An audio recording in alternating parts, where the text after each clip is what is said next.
Wait, 3, 2, 1. Checking connection. Is the camera on, or are you just starting Yeah, the this live? one's on. They're both on.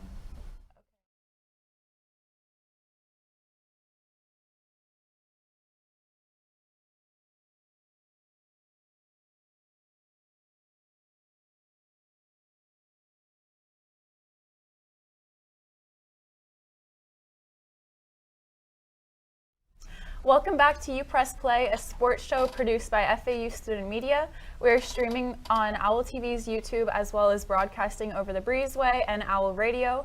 I'm Megan, and joined alongside me is Maddox and Cameron. You might notice we are unfortunately missing JD. He is sick this week. Hope you're feeling better. But how is your guys' week going so far? We're halfway through. Good. I had to turn in an assignment. A lot more assignments I have to do for journalism major, so that's fun. But getting ready for my notes for FIU game. Yep, I'm calling 2 back-to-back football games for radio. Really looking forward to that. First ever Shula Bowl I'm calling, so that'd be great. Mm-hmm. Yeah, I had a good week too. Always excited when it's Shula Bowl week. It's always fun. We're gonna get into that a little bit more. I got some good NFL stuff to talk about, so I'm doing good. What about you, Megan? I'm doing good as well. This week, it's smooth. It's flowing smoother than last week so far, so I'm glad about that. But we can get into our FAU housekeeping. So this is basically a segment where we just keep up with anything that's happening with FAU. Last Saturday, FAU, they lost to Army 24-7.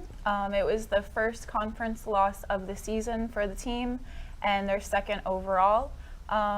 I didn't get to catch the game because I was at work, but Cameron, you were broadcasting, or not Cameron, I'm so sorry. Maddox, you were broadcasting it. Do you have any specific thoughts from the game? I really didn't think they had that much of good performance, especially offensively. Looked just like the Michigan State, they were struggling offensively, especially Cam Fancher. They really couldn't stop number 15 for Army, and Noah Short. I mean, he just ran around them. And that's the whole point with triple option. That's a real deep threat about it. And even Coach Herman brought it up because Cameron, you and I both attended that Tuesday presser that week prior to that. And he was saying that triple option is definitely difficult to try to coach against just because you don't know who's getting the ball at all. And the majority of these guys on Army are great runners. I mean, Bryson Daly, he was one of 3 quarterbacks last year to have 900 passing yards and 900 rush yards. On that list also was Heisman winner Jaden Daniels. So that just proves how well Bryson Daly has played last year and now this year. And the rest of those guys on that offense, Noah Short, Kanye Udo, they were just running circles around FAU.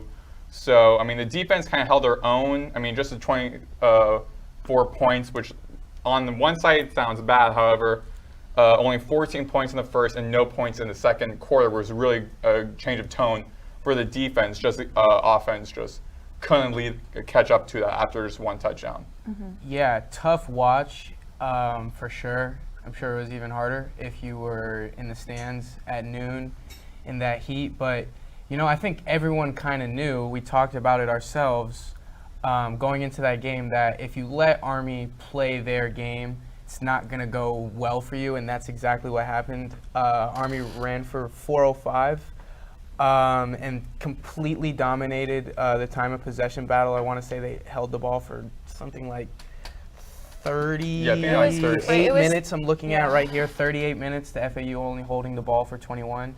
The defense could not get off the field, and then again you see the offense struggle behind Cam Fancher, and this week compared to Michigan State, you had a lot less help with the running game. I think the 2 running backs who got carries combined for something like 30-something yards on 12 carries. A lot that's going to equal a win or equal a loss, whenever you're just letting Army play the game they wanted to, which is what happened. So they have a lot to fix going into FIU this week, and I think we're going to talk about that a little bit more. Yeah, it was good. We've talked a lot about how after the Michigan State game, Fancher, he was really running like crazy. And that's one thing I noticed. He ran a lot less. I believe he had only 10 yards compared to the Michigan State, where he was the leading rusher. So do you feel like that was because of the defense limiting his ability, or was it coach's play calls? Well, I mean, I think I don't mean to cut you off, Max, you were about to go. I think he just had a lot better protection this week, so he was running the ball a lot less. I don't think he got sacked at all. Maybe he did. I can't remember him getting sacked at all versus Army. But I think the protection held up a lot better. I think that's one. And I something that's kind of disheartening to me is that in the Michigan State game, he got sacked 7 times in addition to running the ball 25. So you could kind of point to the protection a little bit. But in this game, I think the protection was, I don't want to say great, but better than what we saw in the Michigan State game. And the fact that they still really couldn't move the ball really at all. I think that one scoring drive they had, I was kind of impressed with how they kind of moved up and down the field. But other than that, not much great to point to, even with improved protection. So, they have a lot to prove this week against FIU, I think. Yeah. I mean, looking at the stats here on courtesy of ESPN, I mean, 51 total tackles by Army, no sacks whatsoever compared to FAU's only 79 sacks, also no tackles. So FAU was more defensive heavy versus Army. Granted, Army was winning the time of possession, which, as the saying goes, you win time of possession, you're almost guaranteed to win the game. However, I also noticed how, sure, he wasn't running that much, but FAU was still trying to run the ball a lot, especially in that first half. Myself and Nick Turok, who was also calling that game, after the end of the first half at halftime, we were mentioning how it seemed like FAU was trying to be like Army, trying to go that triple option, trying to do more run routes versus trying to go more of like out route, drag routes, trying to be more offensive heavy through the air versus ground, because Army is not really a ground game offense. It's not really a passing offense, more of a ground game offense. So FAU trying to mimic what they're doing was bad. Like, you're having the ability with these good receivers, Amari Hayes, Marilyn Johnson, Milan Tucker, able to have those guys who, I won't say again like compared to like Ohio State guys, but have like good receivers, and they just really were utilizing them that well in the first half because they were trying to mimic what Army did. In the second half, they kind of switched up. However, I do think that could also kind of fall in line with the offensive coordinator and the play calls, I feel like. And so actually that's why I tweeted about a couple of days ago about this leading up to this FIU game, saying if Cam Fancher and the offense play like they did the last 2 games against FIU, you have to take into consideration as a head coach, either switch Fancher with Tariq Starks or someone else, or, and it could be very drastic, maybe change the offensive coordinator, because last season the offense also really wasn't that good. It will put more points past first couple of games versus last season versus this season. However, the offense still really hasn't changed too much, really. Granted, it's a really new offense. Now, this is a hypothetical, but let's say the team, FAU, doesn't get the bowl game this season. Do you think that would warrant them to reconsider like the offensive coordinator? I mean, they might be doing that whether like they get a bowl game or not, just because the offense has looked really bad the past 2 weeks. I want to say in scoring offense, they're 130 of 133 FBS teams. That's not good. Like I don't know. I don't really think I have to really explain that. But so like the offense, has got to get better, or it will be a change of some sort. Yeah. Here soon. I don't think they can keep running out one of literally the worst offenses in college football week to week and not try to change it up. But in the same sense, I think the defense has to be better this week too, because I think everyone gave them their flowers after a great performance against Michigan State, and rightfully so. But it didn't translate over to Army. And like we talked about it, when you're going against a team that runs the triple option, from one week to the next, you're completely throwing out the playbook, and we kind of saw that. There was like some really bad busted assignments, like that passing touchdown we saw that must have been like one of the longest like Army's had in a while. So the defense has to be better as well. It's as a team, a lot has to be improved going into this week, because I don't think maybe I'm getting ahead of myself on like the show sheet or whatever, but I don't think FIU is going to be as much of a pushover as they've been in this rivalry in years past. Because I don't know if that was off the air, we mentioned it. It's 6 in a row for FAU now in the Sugar Bowl, and the average margin of victory is like in the 30s, I want to say. Even like these years in the past where FAU has like struggled on offense, not in this game. You can like bet on them putting up like a 40-burger or 50-burger against FIU every year. I think this is probably the closest we've seen, you know, in like however long FAU's won now, 6, I think. Yeah, you're definitely, what you're saying is right. We're kind of getting a little ahead of ourselves, but yeah, I mean, FIU, they won their last game. Like 52 Yeah, it was 52 to 16 against Central Michigan. Right. Which, that is a blowout. That's a crazy blowout. And FAU now is 0-2, and so their confidence as well is probably a little shaken, and going into this rivalry game, which has super high expectations because, like you said, their FAU's record, we've won the last 6 games, so they're kind of almost expected to win the games in the rivalry. Oh, yeah. I think also like that large of a margin as well, because I also mentioned this before the show, how the previous head coach, Willie Taggart, his last season for FAU, which was also my first year here at FAU, they won against FIU, I think like 52 to like 10 or something. So they were able to have a large margin win, which I actually brought up in like the first. It's like a given almost. Which I brought up the first couple of shows. Which I brought a couple of shows ago, episodes ago, mentioning how if Herman doesn't get like that big of a margin of victory against FIU, it's gonna be looking pretty bad on him, just because he's going to be compared to the old head coach. I mean, the old head coach at this many points. Well, I just say the fact team, that they're 0-2 right now, and that like it's a rivalry game. Like we really shouldn't be like paying attention. Win the game. I think that's like the most important thing. Like let margin of victory, things like that, be like and kind of like afterthought after you win. Because like I don't think like this is gonna be one of like these 52 to 14 Sugar Bowls like we've seen in the past 16 years. FIU's got a much better offense, I think, than we've seen in the past. I mean, I think 52 points a week ago goes to show that. Even if, like, Central Michigan maybe isn't the greatest opponent, they're not.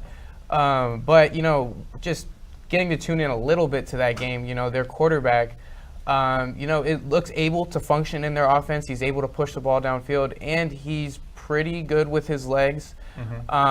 You know, Herman talked himself about having to worry about like RPOs, the quarterback running a lot, and then, you know, compound that with like kind of FAU struggling in the past 2 weeks in a lot of aspects. I think it's going to be a close game. I think FAU, if I had to like, again, I don't want to get ahead of myself. Yeah, on the show sheet. we'll get into our predictions for the FIU game on Friday on our show. So tune in then 4 to 5, and you can catch what further thoughts about that game. But we have some exciting news in the world of basketball. They have officially released the women's basketball and the men's basketball non-conference schedules for this season. We'll kick off with women's basketball.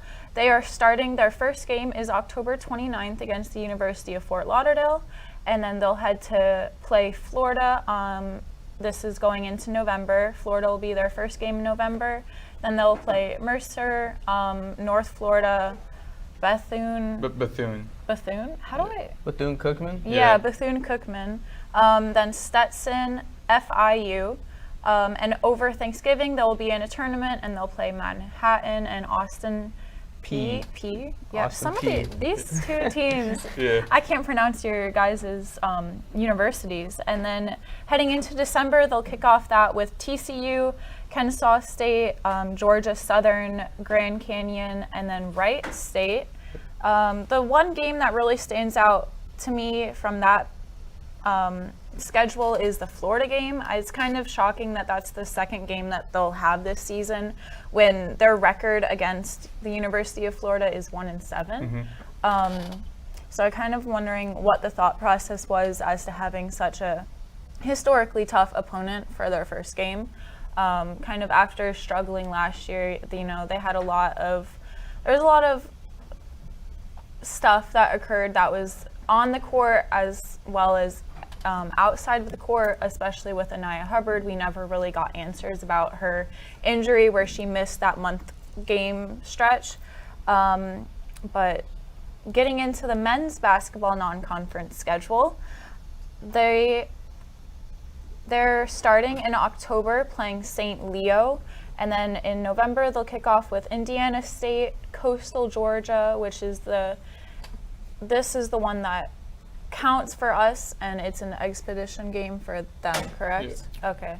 And then we'll head to UCF and play University of Central Florida, and then Charleston Liberty on the 16th, and Oklahoma State the 21st, and then they will play University of Miami and Drake University, and then they'll be participating in the Charleston Classic, and then play Florida Gulf Coast. And in December, they'll kick off with FIU, Jacksonville, Texas State, and end December with a game against Michigan State. So, a couple of tough matchups for the men's basketball team. Is there any that really stand out to you guys? Definitely like the big ones, like everyone, UCF, Michigan State. But, the thing that like stands out to me is they're kind of like took like an opposite approach. I don't know if it was necessarily on purpose. Then like you were kind of talking about, like the women's are starting off second game of the year with like their toughest opponent probably in their stretch. I think the men's, start. It's kind of opposite because you look at that schedule. Probably the toughest game would I'm gonna assume Michigan State. We got to do some advanced scouting, that type of thing. But if I had to put money on it, like who that highest ranked opponent of that entire stretch you just named, it'd probably be Michigan State, and it's at the tail end. So they have, I think, probably a good bit of time, to get ramped up, get entirely new team that hasn't played live together yet, comfortable, get chemistry built with each other. So I think that's maybe not one game standing out. That's what kind of stands out to me, that they kind of have some time to, get things rolling in their schedule. The women's don't, playing. No, they don't. And they their have 8 toughest new matchup players first. this season as well, so it's not like they're bringing back all of their players from last year. So Including the star players now playing for rival UAB. So. Exactly. So it is shocking to me that they're starting out the season with probably their hardest opponent, and then, like you said, I didn't even notice that kind of difference. But yeah, the men's basketball, they're probably ending. I feel like I could confidently say that Michigan State would be their most difficult game. Home cooking. No, I am not. Okay. I'm just saying. You called Tom Izzo Mr. March Madness. So, they just have a track history of getting into March Madness. So that's why I'm saying that. Yeah. I'm not home cooking. A little bit. To me, I definitely feel like this is a great schedule, a non-conference schedule for men's basketball. There's a very new roster. Both men's and women's are new rosters. FAU men's is primarily very new. And so it's very important to see how well this new team can mesh before going to conference play, which I said earlier, the AAC, we have seen been a very tough conference, including the postseason and the tournament. So this is not going to be an easy conference to be a part of. But also, one is to see how well this new team works to mesh together, how well they're able to play with one another. But also, this will be helpful for FAU in the long run if they're able to have a great season 1 year under Coach Jackus and gets into a March Madness or maybe an NIT bid, in which case you're playing against Indiana State, who last year, now they have a new head coach, a new star player, because both went to St. Louis. So, but this team has been very good in basketball, including Indiana. The state of Indiana is very big in basketball. UCF, Florida rivalry, Florida matchup actually. Be great to see that. UCF, very good basketball school. So is Charleston. So is Liberty. So is Oklahoma State, who I think I believe might be ranked. I think maybe. Are they? I don't know if they're going to be ranked. I don't think they revealed the men's basketball preseason things yet. But then you got Miami, we also know is very good basketball school. Drake also went to the NCAA March Madness. FGCU would be actually kind of an underrated game, just to see That- like how well they will That play not gonna is against. lie. what I was going That's to bring up. that's like a very underrated game, just because FAU lost Yeah. that game in like a really frustrating manner. But I feel like I'm like trying to look at like the previous scores. They usually play pretty close, because that loss was 4 points. They kind of beat them up a little bit. It was 85-53. That 22. And then the year before that, it went to overtime. But it's this all-time record between FAU and FGCU is 4-4. Seems to always be a pretty close game, and it's going to be at home. I imagine that's going to be a really great atmosphere, I think. Oh, Especially for like sure. in-state rivalry. I think those games are always, really close. I Yeah, feel like. but also finally, again, as you guys mentioned about the Michigan State game, I actually was surprised it's that late in their non-conference schedule before going to the conference. So it'd be a good test for them to prepare against their Surprised conference. Surprised why it's that late. I was just thinking like how. Is just that how not clo- smart? Is that not going to Actually, yeah, I think it's kind of smart. I'm just kind of surprised how close it would be though to them getting ready for conference play. However, I also feel like that's good for that them. Arizona game was like around that. I think that might have been the same day Yeah, no, last year. the Arizona game was really late. Because it was in like the a season, couple 'cause- days before Christmas. Yeah, because because I was watching that game from home in Orlando, so I want it to say it was like must the have been- 21st or the 23rd, so it was around the same time Yeah. that they're playing So, that Michigan State game. Again, continuing on, I feel like with this, how the November schedule looks, leading into that Michigan State game in their final non-conference game, it'd be really good to see how well this team works together well, especially against these tough schools, possibly build up some good matchups, either win some games or get very close to some games, and then see how later on in the season that becomes a Yeah. quad win or quad 2 victory or loss, but just seeing how worthy those matchups were, and then them preparing against Michigan State, which I really don't think. Let's not put too much like emphasis on that one game. No, though. that's Because I think what- we did the same thing last year with Arizona. Like at the beginning of the season, we're like looking at a really tough non-conference schedule and be like, oh, but that game, that's the one we got circled in red pen and everyone's waiting for. They won that game and then, laid an egg for like 2 weeks after that. And I think part of that was like how much emphasis everybody and probably themselves a little bit put on, the really important, blue blood school we're playing on this one game. I think Yeah. let's not put too much Yeah. No, crazy 'cause- emphasis on that one matchup. You know what I yeah, mean? no, I know that I just said that I think that game will definitely be really good, but like you said, we don't know how they're going to be. They True. could have an Very off true. season. You never know. They could not kind of repeat their trend in history, but I really like how they have kind of a couple easier games and then like UCF Charleston and then another kind of break and then Oklahoma State and Miami and then ending out with a solid game as well. I feel like they have a good balance between tougher opponents and not to kind of diss these other schools, but less tough opponents. I'll just put it that way. Well, let's not overlook that, Miami game as well. I don't know Yeah. if it's a given that they play them because I want to say it's like they have to. I think they got Is that tournament. part of the Charleston Classic? I think so, if I I'm think not it mistaken. might be, and then I think the Charleston Classic starts on the 22nd and then ends the 24th. But yeah, don't overlook that game either because yes, Miami had a not really down year last year, but like I think a down year by their own standards. But they're returning the same coach who's been there forever.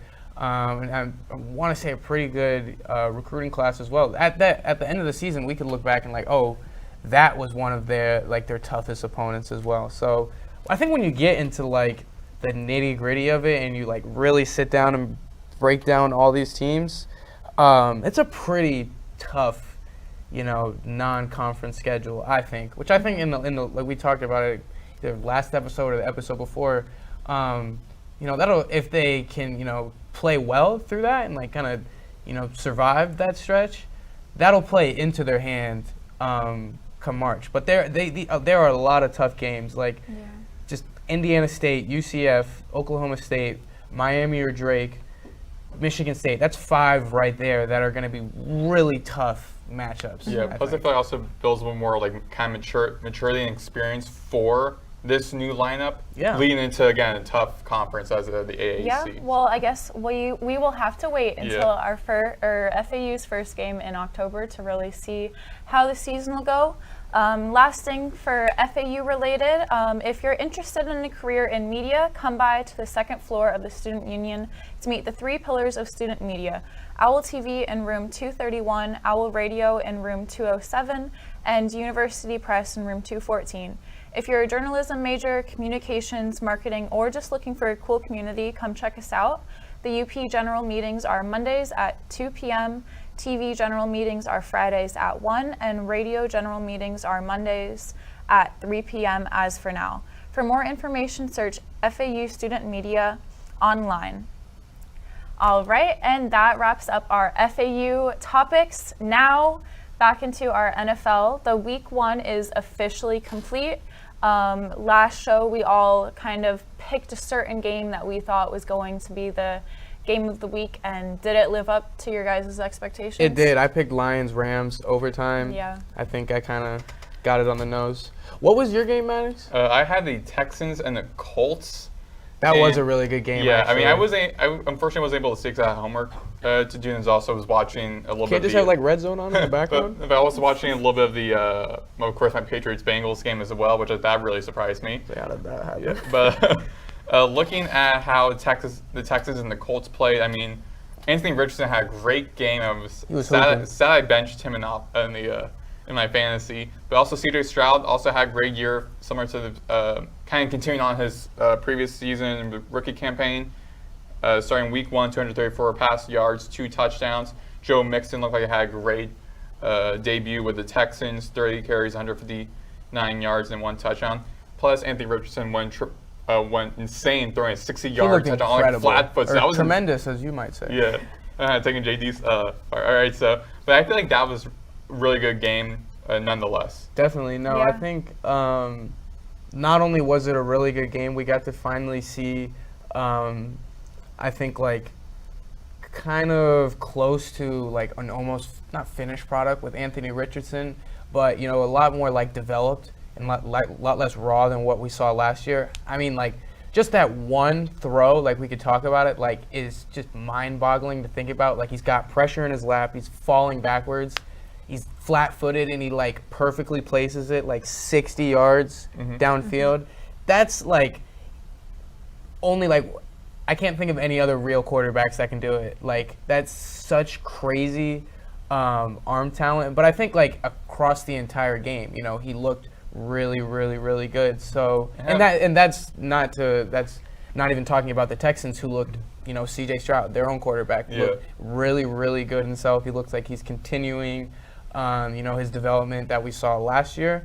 So I think both of those teams, you have to feel good about Yeah, themselves. especially with Anthony Richardson. He was just coming back from a injury that let him out, took him away on the sidelines that entire season. I think since week 4 or something. Where he had it was only a like couple an games Achilles he or got something. to- So it was great to see him in the yeah. entire offseason to both heal, but also to develop more, and now get into week 1 home opener against a divisional rival, against a really tough Texans team, really tough defense, including the defensive front.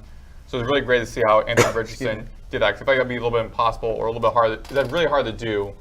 I feel like a guy who was a rookie year, got injured, then coming back after only playing just a handful of games last season to now playing like that against that tough team. So great testament. What great happened testament. in the? I don't mean to get off topic, but care to explain to us what happened in that Patriots game? How did that happen? Yeah, how did...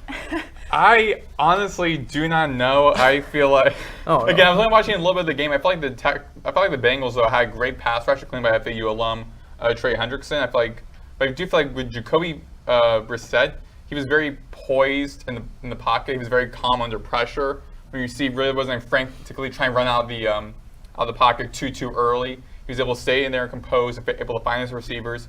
The defense did their job. I would though love to see how well the offense plays out a little bit furthermore, because the Patriots offense not been that great last season, one of the worst in the leagues, and now they're back starting week 1, 16-10 win, still a win, but still 16 points. Even in the preseason, they had didn't even get to more than 20 points. I'm gonna hopefully see more of that change going forward. Yeah. But I mean, again, that schedule for Patriots does not look good. No. Very Now, tempting. after they won against the Bengals, do you feel more confident in the coach's decision not to start Drake May? Because that was a large discussion that we had last week.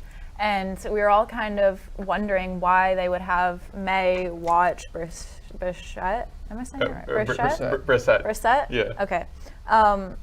So do you feel like, do you understand it more and think that he should continue to be benched?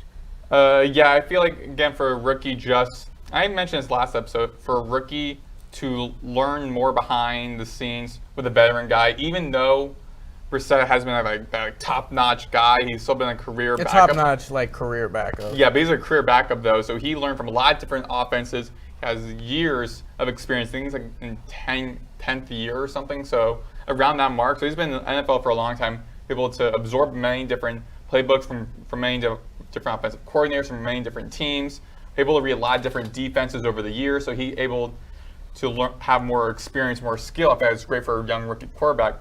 But also, I really don't feel like, I didn't expect the Patriots to start Drake May week 1, nor have expected him to start him this upcoming game against the Seahawks for the next couple of games. And as we said for the last episode, looking at the schedule, I mean, the rest after week 4 is now looked to be that good in the Patriots' favor because against a lot of tough defenses.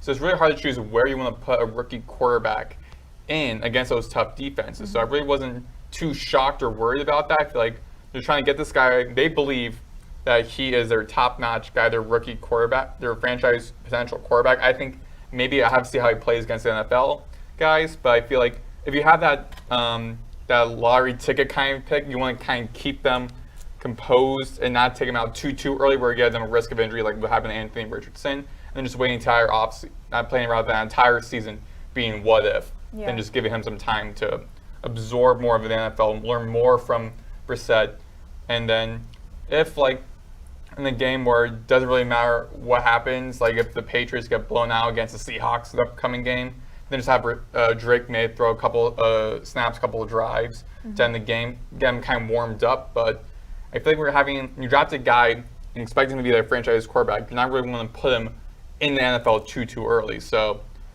that's what my thoughts are. Really not too worried. Yeah. So you guys are taking on the Seahawks next week. Yeah.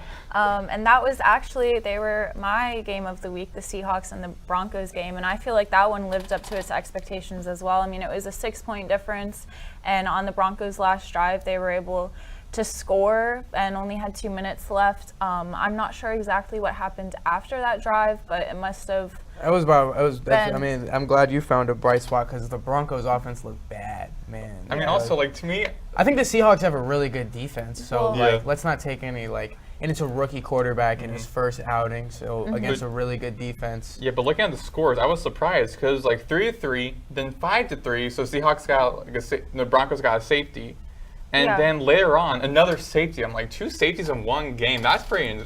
This was because the Bears were playing in the 1 o'clock slot too. This was a game I only I wasn't sitting down to watch, but just Bo Nix really struggled in his first outing. And again, it's his first outing, but I expected him, with I think not the worst supporting cast around him, and I think a really good coach in Sean Payton, to look a lot better than he did. Just looked very uncomfortable, and kind of the same as he always was in college. That kind of reckless confidence for no type of reason, almost like Josh Allen-esque, but with a lot less of the talent that Josh Allen has. If that kind of description makes any sense at all, just a very volatile player, and just did not look like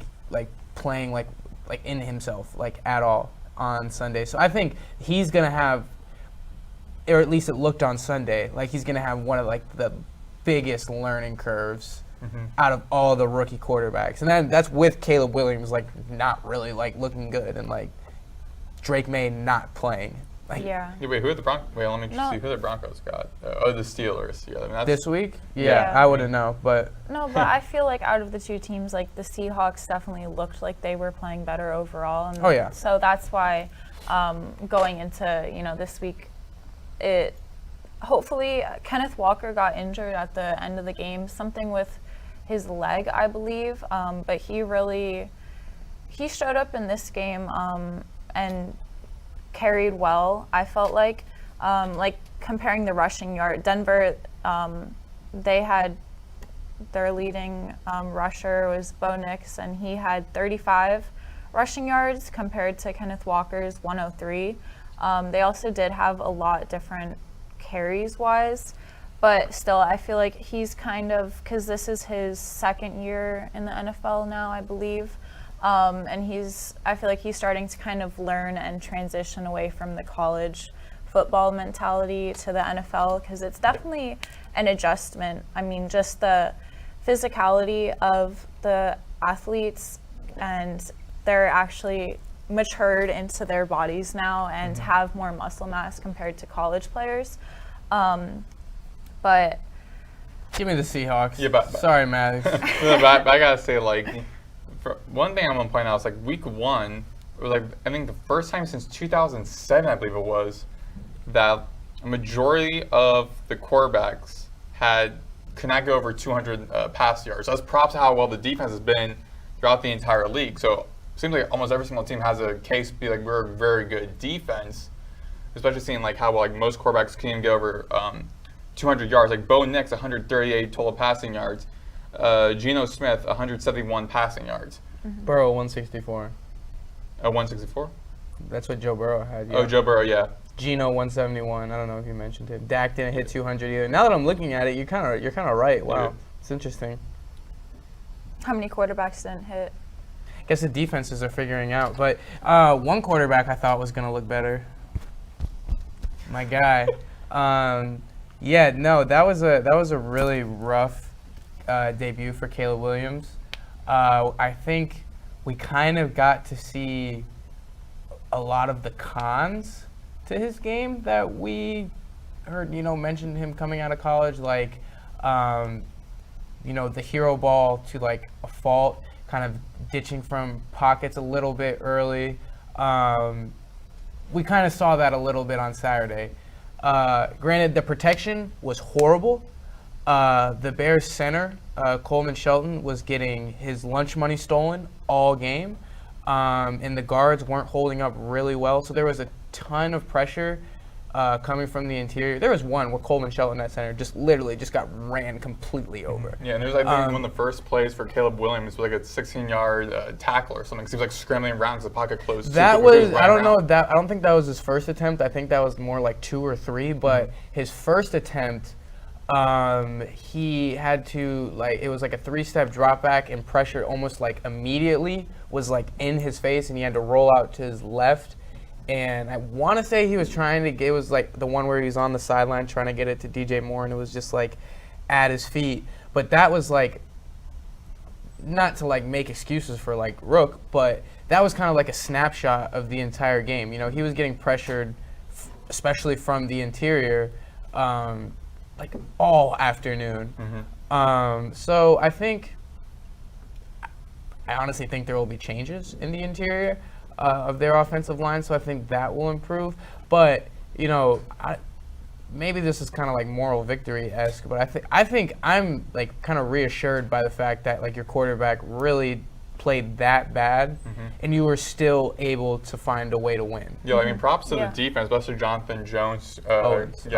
That was a big play. Yeah. That completely changed the tone of the game, because I was sitting there on my couch. I think they were down 17-10, I think it was, or something, or 17-3. 3, I want to say it was at that point, and I was dang, is it number 1 pick season again for the 3rd year in a row? Oh, no, what's funny though is I was looking at 2 things. One, looking at the stat line on ESPN, passing leader was Will Levis, 127 yards. That's just because Caleb was that bad. Yeah. Will Levis looked just as bad too, maybe worse. Then you got Tony Pollard leading in rushing with 82 yards.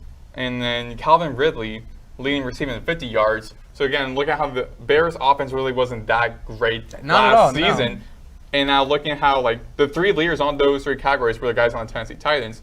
Another thing though was how Caleb Williams broke that kind of first round rookie quarterback curse of first overall rookie quarterbacks in their debuts have been like 0-14-1, and then he won his first game. Everyone's saying it's not really about him; it was more about the defense. So, I do want to ask you, Cameron, thoughts on how well the Bears' defense played? Fantastic. I mean, the fact that they, a 24-17 game, the offense didn't score a touchdown and you won. I think that we talked about it last episode.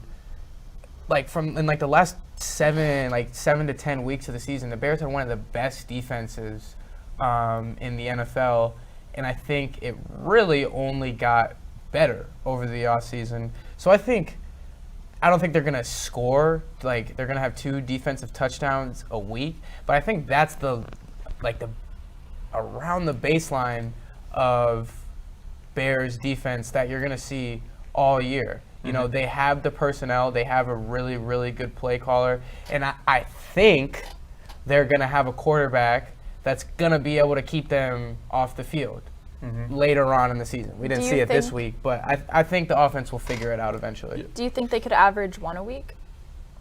No. If they average a defensive touchdown a week, that'd be crazy. I don't know, but if like I said, if that what we saw on Sunday is close to their baseline of how they're going to be playing all season, they're going to be in a lot of games. We just saw it. The offense played horribly. Caleb Williams really didn't play well. I'm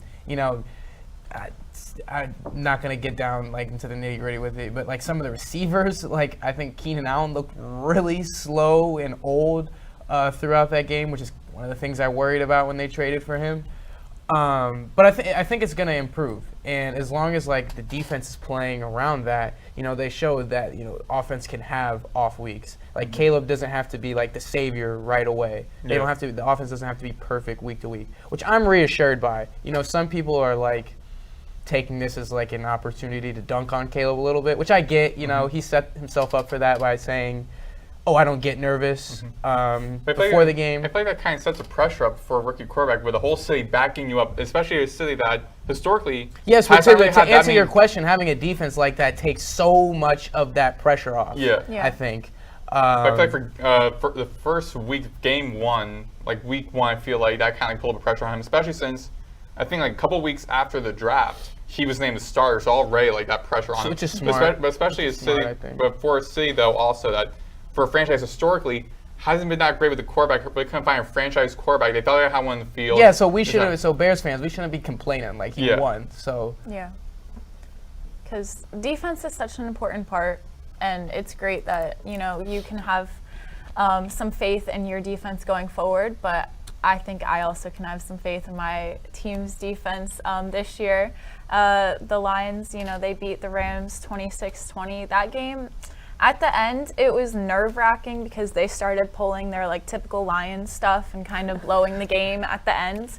But one of the things that really shocked me was who, the players that they utilized the most. Because David Montgomery being the leading rushing isn't that surprising, but Jameson Williams being the leading receiver from that game was shocking. I really was expecting them to use Laporta and St. Brown a lot more because that's kind of what they were doing towards the end of last season. But it was great to see another wide receiver kind of step up almost and show that they have 3 or 4 solid guys that they can use week by week, especially if one person's having a off week. I don't mean to cut you off if you're keep go going, ahead. but I think I feel like Lions fans were probably waiting on Jameson Williams to finally, fill the role. I think for what they're drafting for. I can't think off the top of my head. I had him drafted, but he was benched, and I'm like, no. Yeah, I mean, I'm from the Lions' perspective. I'm saying I can't remember what draft pick they took him with, but it was a pretty, high value. I think it was round 1, round 1. I forget where though. I think round between 15 and 20. Yeah, a pretty premium high value draft pick, and I want to say one of the seasons he was hurt, and then was it not a gambling suspension? I think it was suspended It's been a whole flurry of things that I think Lions fans were kind of like waiting, to see when is he finally going to fill that role. And maybe I think for, some of like the, analysts or whatever, he was probably like approaching like bust territory. So for him to finally, have like a breakout game when, St. Brown and Laporta and some of like your other receiving threats are quieter, you got to feel really good about that if you're like a Lions fan, if you're Dan Campbell. Yeah. I wonder how your thoughts are. I feel like your thoughts are going to change once the Lions play the Bears like later in the season. Oh, they will. Trust me, they will. But my biggest takeaway from that game is like, bro, I feel so bad for Matthew Stafford. Like, two times now he's had to go back to. He did. That's exactly what I was about to say. Like 2 times now, he's had to go back to Detroit. And it's like back-to-back games, actually, now that I think about it. He's had to go back to Detroit, and he's played out of his mind, and they just fall, like, just short in, like, the nastiest fashion. Like, he played so good. And his offensive line, a lot of guys were getting injured. Like, I think before the game, a couple of starters were injured, and throughout that game, I forgot their names, but a couple were injured. Plus, that one guy, AJ Arcula or something, one of the offensive linemen, kept, like, going offsides, holding, all of that. So it kind of also damning the team as well, and like kind of like shooting themselves in the foot as well. Yeah, and they didn't like Kyron Williams kind of had, the Rams running back had a lot of hype. Some of it was fantasy football, but a lot of hype around his name going into the season. And I don't want to say he was like a non-factor, but he was really quiet. I want to say like Stafford dropped back something like 50 times. So that like, to play as well as he did and fall short again, and with the circumstances of like, oh, you used to play for Detroit, like going back there back to back, that's got to be tough, man. At least he has that ring around his finger, so it can't be too. Y'all can't relate. Yeah. Okay. So it can't be too difficult. He still has that. But talking like on the point of quarterbacks that have been in the league for a little bit. What were your thoughts on, oh my gosh, I'm blanking. We're thinking Aaron Rodgers? Yes, thank you. I was like thinking whenever you gave Jets, the prompt of like quarterbacks who've been in the league, I was thinking so definitely his Aaron performance Rodgers. At the end of the game, he got taken out for the rookie, it was his first. Tyrod. No, it was not a rookie, Tyrod Taylor. Or not rookie, but the bench player, and he had said that he used to never have a backup.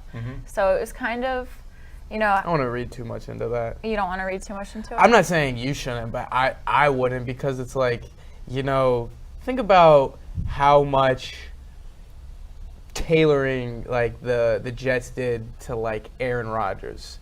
They got his play caller in Nathaniel Hackett. They like signed so many of like his guys at receiver. Like it's kind of like the LeBron of the NBA a little bit. Like, hey, no, he's not the LeBron of the NBA. No, because I totally get what you mean, though. GM, exactly. They catered to this guy so much. They can't possibly like abandoning after like one. And I don't even think he played like horribly. I don't think it was like a vintage Aaron Rodgers performance. He was a 13 for 21, 167 yards. There you go. One touchdown, one interception. And I think like watching, I think he had a bunch of really good throws. Like that touchdown throw on the free play was really good. He layered like a nice throw.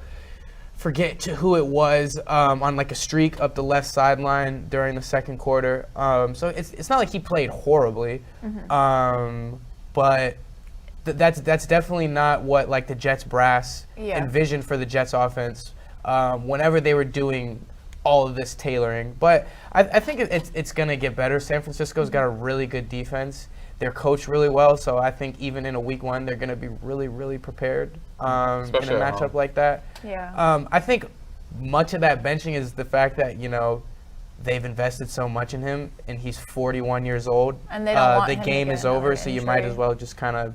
Plus, he also had an injury in the first week of last season, too, so also don't want to risk him getting injured as well. I think, and I don't imagine this is like the only time we're going to see something like that. I imagine like if there's like throughout the season, if games start getting like away from them, especially early on, they might just put Tyrod. They try to play it safe. Like if they're down 21, With only 7 minutes to go. Yeah, I was gonna say like the Might game as was, well like, play it safe. I mean, when he got benched, I forgot. I think it was right around like the 4th minute or so left in the game. 4 minutes left in the 4th quarter. Yeah. And they were down like 32-19. So already they were like, they knew they were gonna lose But the game. They're going to that think about game it felt. That game felt like a beatdown. I'm saying like that. Like- I feel like the score is kind of even like 32-19. Like that's a pretty decent chasm, but that's still pretty misleading. Like that game didn't really feel close at all. no. Like Yeah, like- after like the first or second score by San Francisco, I like it was. They didn't exactly run away with it by then, But it almost felt like the energy of the Jets kind of shift. And Yeah. it felt like Yeah. the 49ers just kept the momentum throughout the entirety of the game. And Yeah. honestly, like you said, the score, it seems like it should have been a larger gap, but Yeah. it Plus, Which is- wasn't. I was That's gotta be with- disheartening. I feel like To for, hear that. for like the Jets. Well, the fact that like it's not like there's some like on paper like there's like personnel wise they're like some overmatched. If you were to go like position group name for name, it's not like yeah the 49ers have one of the best rosters, but it's not like they completely blow the Jets out of the water on like name power or whatever. So Yeah. the fact that that game got away from them so quickly, that can't feel good, But, okay, well, that kind of wraps up what has happened so far with the games. Now, outside of the actual scoreboard, there has been some events that happened prior to the game's kickoff. Over on Saturday, Tyreek Hill of the Sunday, sorry. The Tyreek Hill of the Dolphins, he had that incident where he was getting pulled over by the cops, and then they treated him with aggression and kind of just seeing situations like this still happens is definitely tough, especially people are questioning what if it wasn't Tyreek Hill. The Miami Dolphins, they released a statement saying that they are going to carry that question and that they have a strong relationship with Miami-Dade Police Department. But yeah, it's just always hard to see stuff like this happen. It's unfortunate, especially like the fact that it happens like, as he's on the way to the stadium, a block away. You're right. Like it's hard to see that like stuff still like that happen. But one thing I think I don't really like know how to almost word this, but it's like. I'm glad people are seeing like that stuff like this still happens, because whenever you talk about it's like, what if it wasn't Tyreek Hill? It probably would have went like a lot differently, probably a lot worse. It wouldn't get this type of publicity. You're right. I would say so. It's like my point is that like this is the one time it happens. For this one time that it happens to like a professional athlete like Tyreek Hill, there's 500 that we don't hear about. So like I'm not glad that this happened, but I'm glad that this got a lot of people's attention, because it happens a lot more than what we just saw. Yeah, I think it also kind of shows like even for like a star athlete and like again like a block away from the stadium, pretty sure the Miami-Dade Police Department like know who he is, or fans of the team know like who he is. Yeah, even then it's like professional athletes, particularly athletes of color, sometimes get treated like this.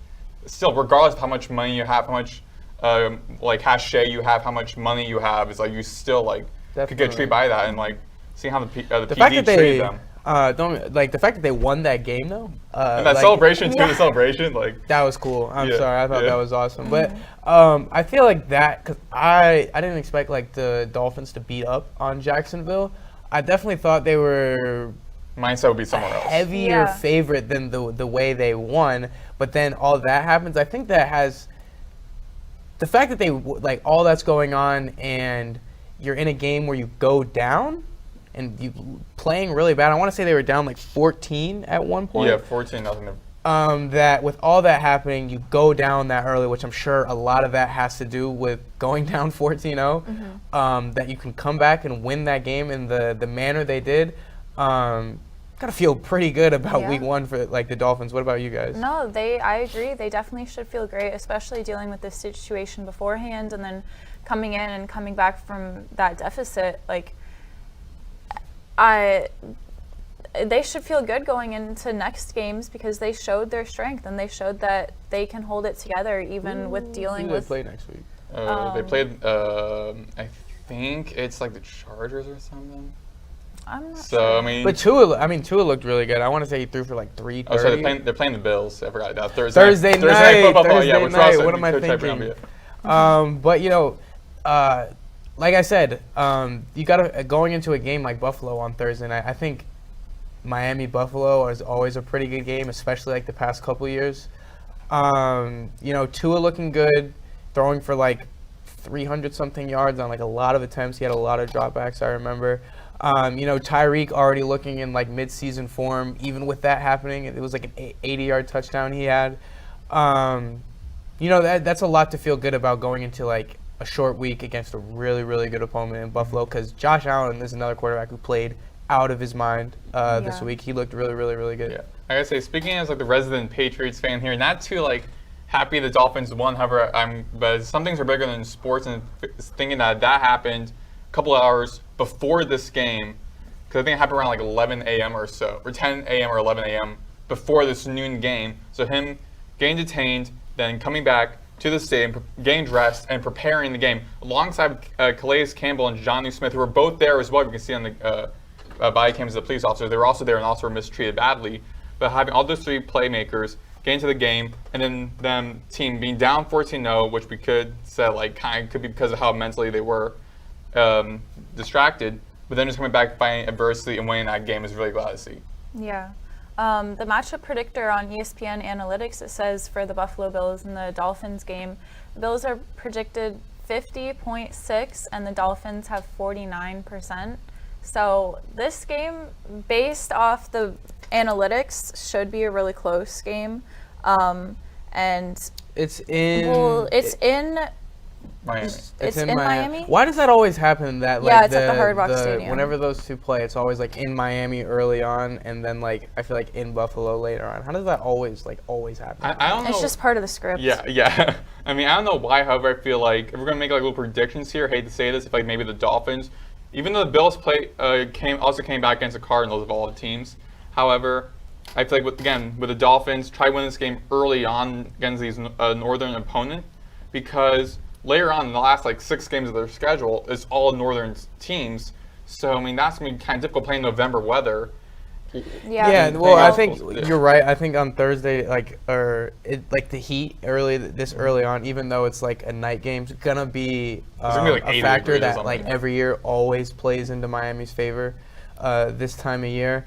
But I think more of it is that like on a short week, the Dolphins are a lot to prepare for. You know, Tua looked really good. They have like a lot of really, really fast receivers. They have a really like kind of funky scheme with like what McDaniel does with like all the motion. It's a lot to prepare for on a short week. Compound that with, you know, trying to keep up with these Miami receivers in 90-degree heat, whatever it's going to be on Thursday night. You know, like every time they play this time of year, it kind of plays into their favor. Now, later on in the season when they meet again in Buffalo, I don't know when, but it's probably going to be like one of those chillier, colder matchups that Miami never plays well in. It will probably be a different story. But this week, leaning Miami. Well, they're lucky at least because since it's at 8:15, the temperature, like the sun's going to be down. But that is all that we have for today. We'll get into our thoughts, you know, after we see how these two teams do on Thursday. Where can they find you guys? They can find me on Instagram at MaddoxBlade04 and on Twitter at Maddox Greenberg. You can find me on Instagram at Megan_Brunsma and then Twitter Megan Brunsma. You can find me on Twitter at CamPriester247.